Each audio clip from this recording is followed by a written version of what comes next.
અત્યારે હાલ આપણે વાત કરીએ કે વર્ગીકરણ કેમ જરૂરી છે। હું તમને એનું ઉદાહરણ આપું। થોડા દિવસ પહેલાં કંડક્ટરની પરીક્ષાનું પરિણામ આવ્યું, જેમાં જનરલ કેટેગરીનું કટ ઓફ 74, ઓબીસીનું હતું 68 અને ઈડબ્લ્યુએસનું હતું 34।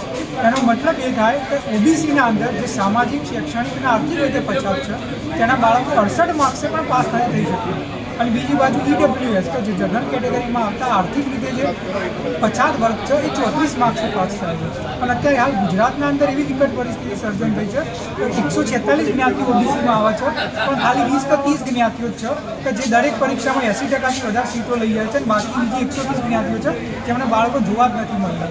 તો આનું એક જ સમાધાન છે કે ઓબીસીમાં વર્ગીકરણ કરવામાં આવે કે જે સંવિધાનિક રૂપે માનનીય સુપ્રીમ કોર્ટનો માન્ય છે। ભારતના 11 કરતાં વધારે રાજ્યોમાં એને અમલમાં મૂકવામાં આવ્યું છે। ભારતીય જનતા પાર્ટીના જે રાજ્યોમાં સરકાર છે ત્યાં પણ અમલમાં છે, કોંગ્રેસની સરકાર છે ત્યાં પણ અમલમાં છે।